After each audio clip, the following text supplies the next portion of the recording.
네, 여러분들 반갑습니다. 주식 전문가 박대훈이고요. 일단 오늘 최근 항공업계를 뜨겁게 달구고 있는 대한항공과 아시아나의 인수합병 소식을 좀 다뤄보도록 하겠습니다. 그래서 이번 합병으로 인해서 항공산업과 주식시장에 대해서 어떤 영향을 끼칠 것인가, 단기적으로 상승할 것인가, 목표가는 얼마를 봐야 될 것인가를 자세히 알아보도록 할 테니까 여러분들 끝까지 함께 해주시고 좋아요, 구독 한 번만 부탁드리도록 하겠습니다.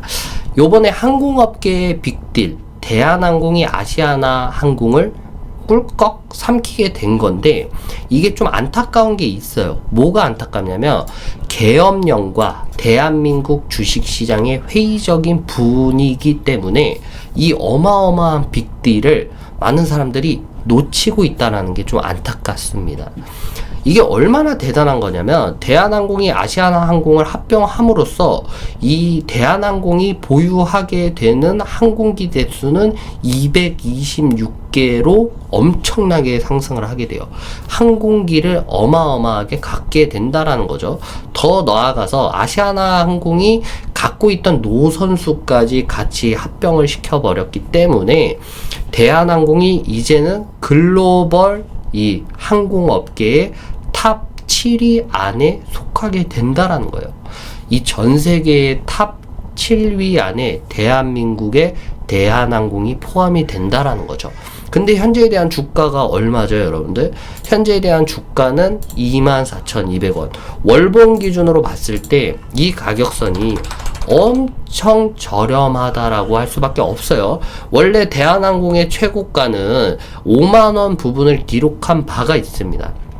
근데 5만원 최고가를 기록을 한 이후부터는 신고가를 볼 수가 없어요. 그러나 저희 주식 투자 마을에서 자신있게 얘기하는 건데, 이번 아시아나 항공을 품은 대한항공이 이전에 있었던 신고가 5만원을 뚫게 되는 것을 여러분들은 보게 되실 겁니다. 그 점에 대해서 여러분들이 꼭 주목을 하셔야 돼요. 현재에 대한 주가 24,200원, 이번 달만 하더라도 아직까지 저번 달 11월 달에 올라갔던 것만큼 이상 뺐기 때문에 지금 매수하셔도 최적이라고 전 생각이 들어요. 그렇기 때문에 오늘 좀 자세하게 살펴보도록 할 테니까 여러분들 다시 한번 좋아요, 구독 한 번씩만 부탁드리고, 이 전문가와 1년 동안 뭔가 함께 하고 싶다 하시는 분들은 저희 댓글 밑에 홈페이지 참고하셔서 가입 문의 주시면 제가 매일 주식시장에서 우리 이 연락 주신 고객님과 함께 1년 동안 함께 수익률을 올려드리도록 하겠습니다.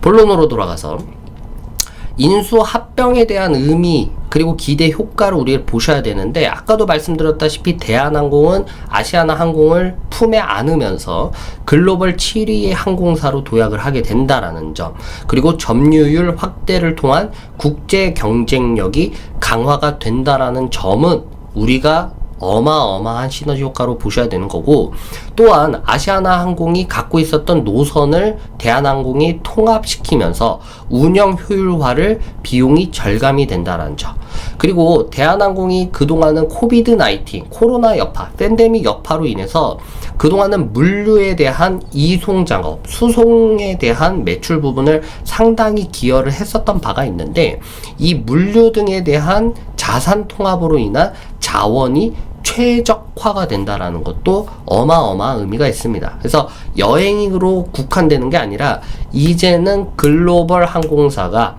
전 세계적으로 우리나라에 대한 물류를 책임져서 항공에 대한 물류 산업 시스템으로도 크게 도약할 수 있다.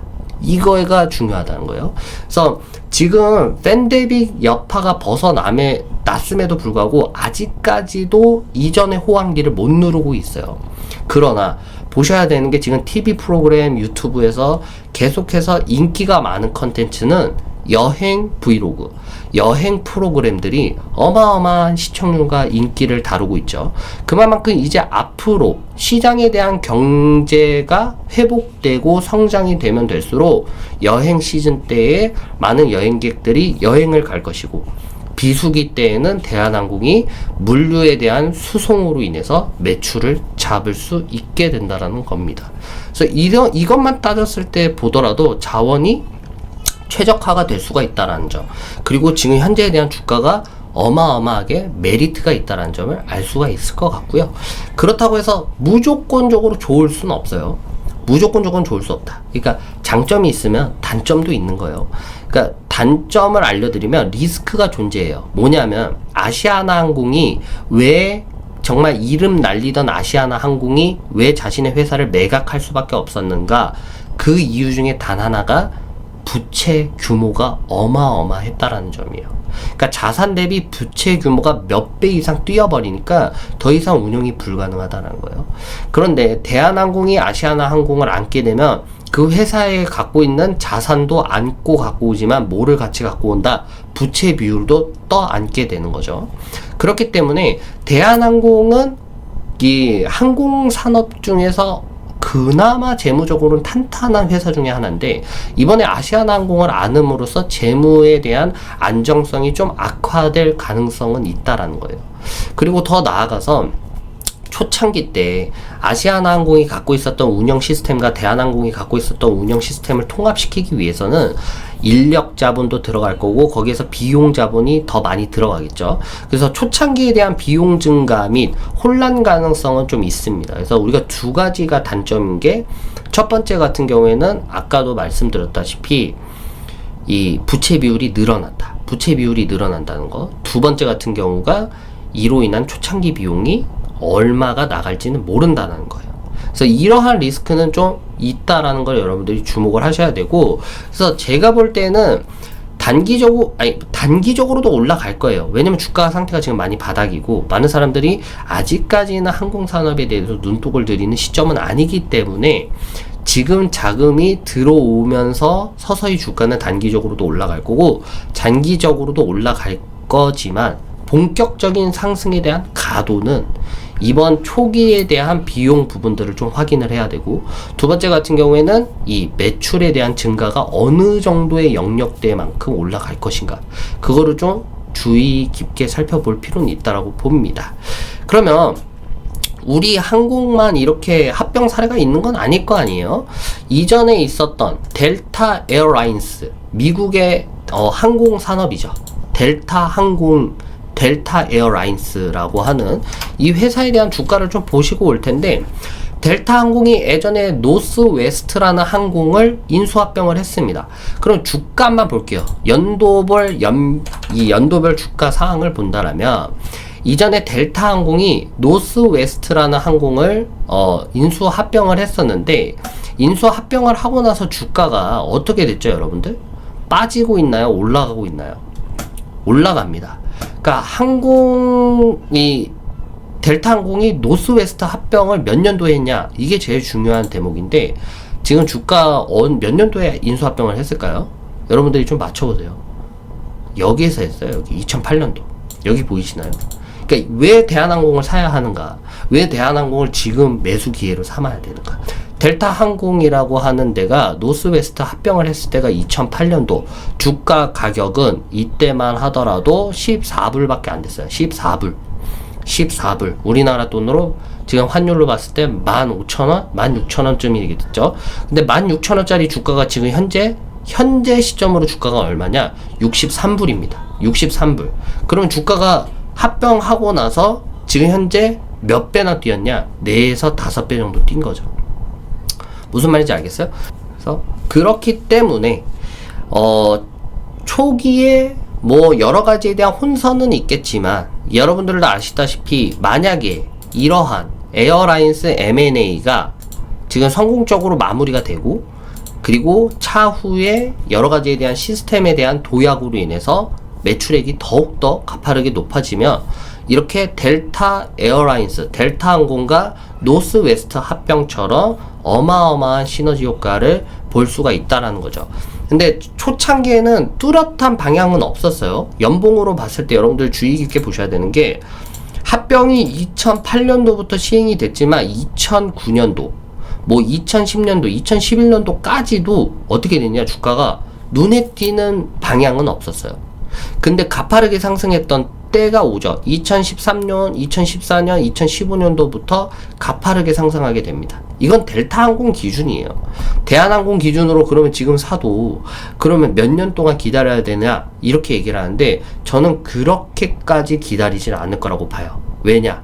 지금 현재에 대한 경제에 대한 우위만 보더라도 지금 침체 국면에 접어들어 있잖아요. 침체 국면에서 정상 국면과 상승 국면으로 접어드는 시점을 우리가 정확하게 판단을 할 수는 없겠지만 지금이 침체 국면이고 회복 국면으로만 가더라도 주가는 지금 현재 살 수 없는 주가로 올라와 있을 겁니다. 그래서 통합 효과는 시간이 걸린다. 하지만 초기 혼란은 크지만 성공 시에 주가 장기 상승은 가능하다라는 거를 여러분들이 아셔야 된다라는 겁니다.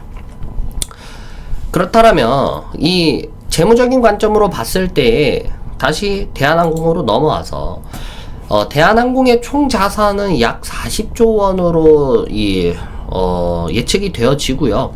연매출은 이 아시아나 항공을 인수합병으로써 20조 원까지 올라갈 것으로 전망이 됩니다. 허나 아시아나 항공의 부채 비율을 좀 계산을 해봤을 때 상당히 재무구조 개선에 대한 자원을 초창기에는 투입을 해야 되는 상황이기 때문에 이 안정적인 재무에 대한 상태가 되기까지에는 주가에 대한 소화 과정은 좀 필요해 보이지만 장기적으로나 앞으로 있을 향후에 대한 시너지 효과로 봤을 때에는 충분히 장기적으로 투자 가능할 수 있는 종목으로 보여집니다. 그래서 장거리 국제선 그리고 국내를 이 국제선과 국내선에 대한 운영 능력과 노선 다양성이 확대되어서 글로벌 항공시장의 경쟁력이 강화되고 구조조정과 마일리지 통합 등을 해결해야 할 과제들도 앞으로 남아있지만 이러한 부분 내에서 충분하게 소화시키면 충분하게 시너지 효과가 가시화가 될 것이다 라고 저는 보고 있는 관점입니다. 그렇기 때문에 여러분들이 지금 매수를 조금 고민하시는 분들이 있다라면 내가 단기적으로 주가가 어마어마하게 상승하겠다보다 이 회사를 2년 내에 내가 이 회사가 봤을 때 현재에 대한 주가 상태가 바닥 지점이라고 생각했을 때 이전 고점이었던 5만원사까지 충분하게 올라갈 수 있는가, 그리고 올라갈 수 있다라면 지금이 최적의 바닥 구간이 아닌가 라고 여러분들이 생각을 하셔야 돼요. 그래서 지금 현재에 대한 주가가 이 상단이에요. 연봉 기준으로 봤을 때 지금 몇 년 동안 이게 주가가 이 상태를 유지를 했잖아요. 아이고 이게 자꾸 꺼져버리는데 지금 몇 년 동안 이 라인을 지금 현재 못 벗어나고 있는데 이거 한 방에 올라갑니다. 여러분들 이거 한 방에 올리니까 여러분들 긍정적이게 대한항공을 좀 공격적으로 매수를 하셔도 전 나쁘지 않을 것 같아요. 그래서 미국 주식도 공격적인 종목들 그리고 한국 주식도 단기적이든 아니면 중기적이든 스윙 투자든 조금은 여러가지 부분에서 나는 좀 같이 투자를 해보고 싶다 하시는 분들은 저희 회사 주식투자마을에 들어오셔서 여러분들 가입 신청 많이 해주시기 바라겠고요. 지금 방송 보시는 여러분들을 위해서 제가 한 가지 제안을 드리면 1년 가입비 240만원입니다. 국내 투자와 미국 주식 통합 리딩 1년을 240만원 프로모션에 제공을 해드리도록 하니까 댓글 하단, 저희 채널 댓글 하단에 링크 타고 들어오셔서 무료 회원 가입 후 고객 상담 주시면 1년 동안 잘 보필 해드리도록 하겠습니다. 오늘 방송 여기까지 하도록 하겠습니다. 감사합니다.